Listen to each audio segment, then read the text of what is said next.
What if Jaime Lannister had saved Elia Martell and her children? Let's explore the depths of this alternate history. Jaime stands over the corpse of the Mad King, breathing heavily as the full realization of what he has done begins to hit him. He stares at his bloody hands, feeling them shake. This goes beyond just regicide. It is a betrayal, the betrayal of his king, his oath, and what it means to be a knight. Yet he does not think of that now. He hears the commotion outside and realizes he has little time to waste.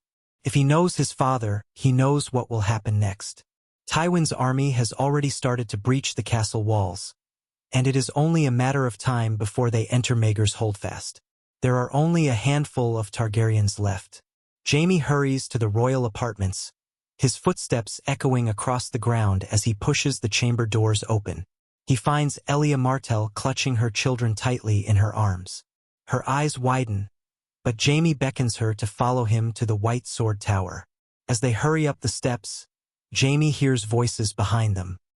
He turns to find a squad of Lannister men-at-arms approaching, led by Ser Amory Lorch and Ser Gregor Clegane. Ser Jaime, we are searching for the princess and her children. Have you seen them? Yes. I have already arrested them, so you need not worry about that. Our task is not to arrest them. Step aside so we can complete it.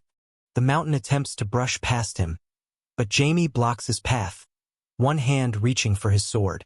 Ser Amory pales, and Gregor growls, reaching over his shoulder to grab his great sword. I'm afraid you see. My job is to protect the king and his family. That includes his grandchildren. So, you see the problem? If I let you pass, you're playing a dangerous game, Lannister. Your father will hear of this. Perhaps, Jaime replies. But it is him I answer to, not you. Now, if your blood is truly boiling, I would be glad to indulge you. However, I think even a bull like you understands what Lord Tywin will do if you lay a finger on me. You're strong? I'll grant you that. But are you strong enough to take on every man in his army? For a moment, it seems like the mountain might risk the confrontation. He growls and grips the hilt of his sword. Behind him, the rest of his men step back while Jaime gets into a fighting position. Then, with a final growl, Gregor releases his blade, turning and stalking off. Ser Amory follows suit. Jaime calls after them, warning that Ellia is under his protection and that should anything happen to her or her children, he will know who is responsible. Jaime keeps them hidden until Robert Baratheon arrives in the capital with his forces. By that time, Tywin has learned of his son's actions and is furious. However, he finds an unexpected ally in Ned Stark, who bars the way and prevents any Lannister soldier from getting close to the tower. It is a tense situation that nearly escalates into violence but remains civil. When Jaime finally escorts them into the throne room, Tywin, Robert, and Ned are waiting. Explain your foolishness, Jaime, Tywin demands. I simply thought that our fearless leader, Robert Baratheon, would like the honors of striking the final blow. He pulls his long sword from its scabbard and tosses it to the ground. The others widen their eyes in surprise, especially Robert, whose expression flashes with fury at the challenge. But he does not move to pick up the blade. Instead, he stares at the trio Elia Martell clinging to her children. There is no defiance in her, no challenge, simply fear for herself and her children. Jaime can see Robert's resolve crumble. He can see the emotions war within him, but one thought becomes clear: heroes don't kill children. Slowly, Robert sinks back into his throne and sighs. What am I to do with you? Robert, if I may, Jon Arryn interjects. This could perhaps be a blessing in disguise. Having Ellia here could appease the Dornish, and her children's safety would go a long way in satisfying the royalists. Satisfy them until they decide to rebel and put crowns on their heads, Robert mutters. Perhaps, but it can prevent another threat from emerging. Viserys remains at large, and with the royal children here, they could act as insurance should the prince decide to press his claim.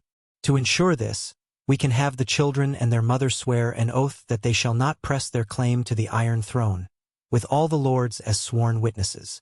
Very well, I suppose that can work.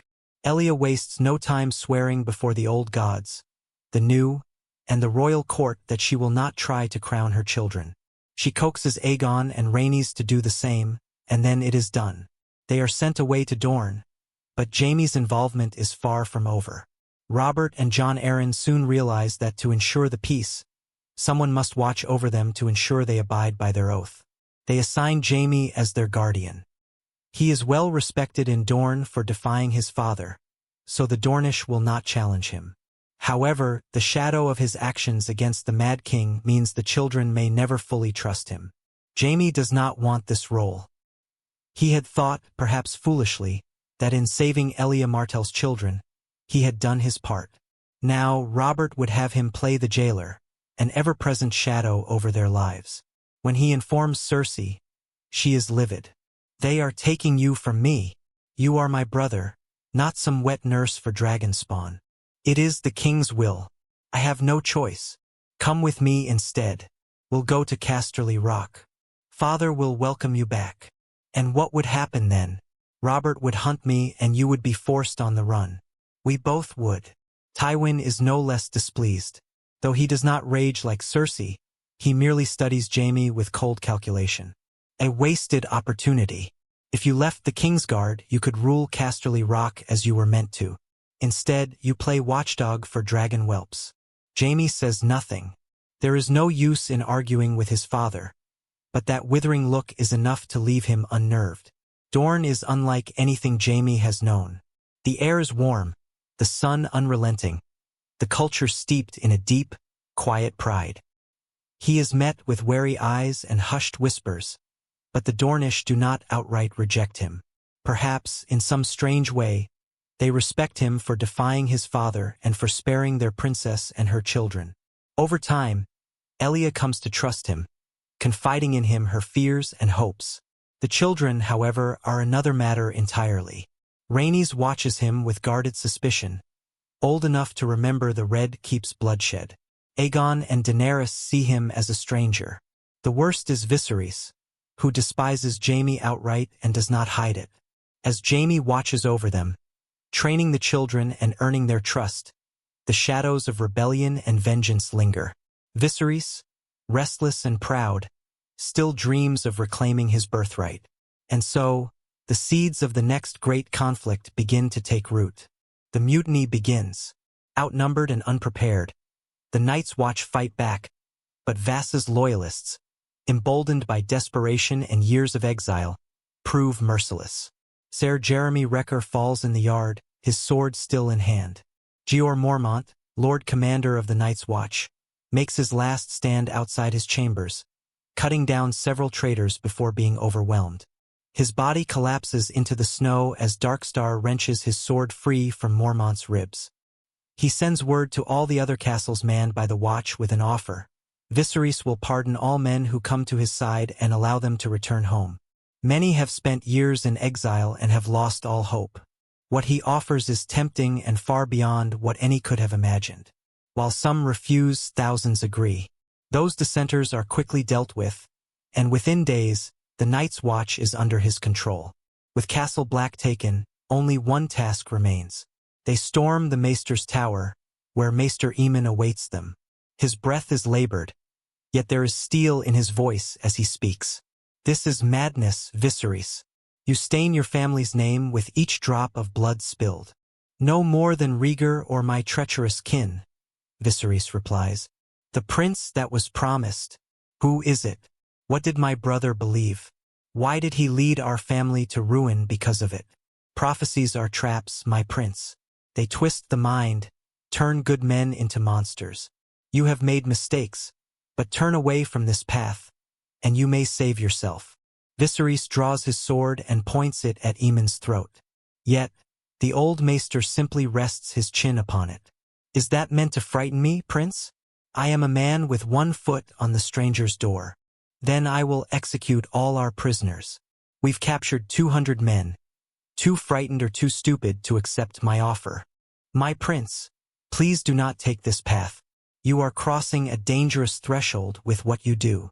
"Perhaps," Viserys admits, "but their lives are in your hands." Trembling, Aemon tries to steady himself in his seat. With an expression long and pained, he reveals everything. He whispers the prophecy into Viserys' ear. As he hears this, Viserys' eyes widen, and he nods. Then I will be the prince that was promised. I will bring fire and blood to this world. With Castle Black under his control, the wall, once the shield that guarded the realms of men, now belongs to the last dragon. Word of this does not spread immediately. Viserys is careful to have all information locked down, but soon enough, the few survivors manage to make their way south, bringing news to Ned Stark and the Northmen. They waste no time and begin preparing for war, but they know they cannot do this alone. Viserys' army consists not just of the Watch but many veterans from his war. He is in a powerful position, and they require reinforcements. Robert Baratheon wastes no time and calls his banners once again. The banners of the North rise in the winter winds as Ned Stark leads his host northward. The Stark direwolf flies beside the banners of Karstark, Umber, and Manderley as the combined forces of the North surge toward the occupied castles along the wall. Castle Black is their first target, but Viserys is not idle. He has sent ravens beyond the wall, promising land and steel to the free folk in exchange for their loyalty.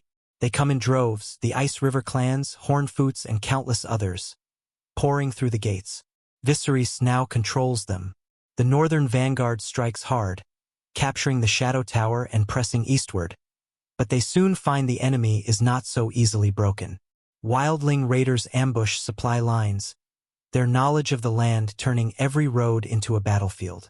What should have been a swift campaign turns into a grinding, bitter war, with both sides suffering heavy losses in the snow-covered wastelands. Ned's offensive at Castle Black must contend with hit-and-run raids from the Night's Watch and wildlings. But as their blood decorates the ground below, the true enemy awakens. The Night King watches as the war rages, as the fires of men burn where there should only be ice. He senses the weakening of the ancient wards, the corruption of the Night's Watch, and the blood spilled in the snow. A blizzard sweeps across the battlefield, the temperature plunging as the dead rise among the corpses. At first, the men think it is a trick of the free folk, some magic of the woods witches. But then they see them, ice-blue eyes, deathless warriors clad in frostbitten remnants of armor. Panic spreads through the ranks. Northmen and wildlings alike turn from their battle against each other, blades clashing against the rising dead. But it is too late. The White Walkers descend upon the wall, their cold touch seeping into the foundations, and the magic woven into the stones begins to break. With a groaning shudder, the wall, 1,000 feet of ancient ice, fractures. The Night's Watch garrison crumbles, the fortifications shattering as the army of the dead surges forward. Ned Stark barely escapes with the survivors of his host, retreating southward as the dead flood through the ruins. His army, battered and frostbitten, regroups, but now they face a war unlike any before. The wall has fallen. Word reaches King's Landing swiftly, carried by desperate ravens. Robert Baratheon, grim-faced and furious, assembles the royal host. The 7 kingdoms may have been divided before, but now, with the dead marching, there is no choice but to unite. To Jaime's surprise, it is Rhaenys Targaryen who steps forward first. By now, she has grown into a young woman, skilled with a spear thanks to Oberyn. Aegon and Daenerys will not be touched by those monsters. Not while I live, she declares. Jaime rides beside her, along with the knights of the Kingsguard and the best men the realm can muster. But the reports of the dead filtering south grow more dire. Robert remains adamant.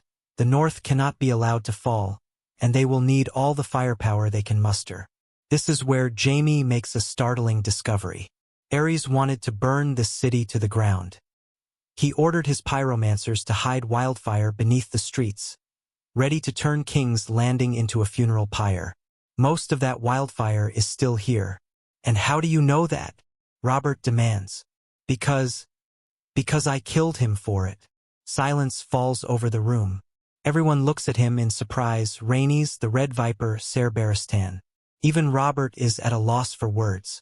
Though he cannot bring himself to stay in the silence for long, he takes a deep breath. I took no pleasure in his death. I did it not for my father, but because of this. and right now it is our best chance. He had enough wildfire to destroy 500,000 people. Let's see how good it is against the dead. The wind howls like a wounded beast as the dead march upon Winterfell. Ned Stark stands upon the walls, sword in hand, watching the endless tide of corpses. The northern host is battered and exhausted.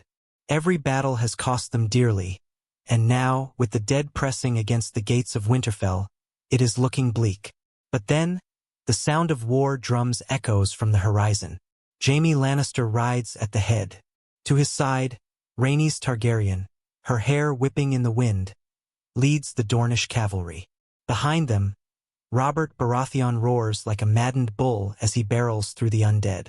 With one final clash, fire and ice meet, and the fate of Westeros is decided.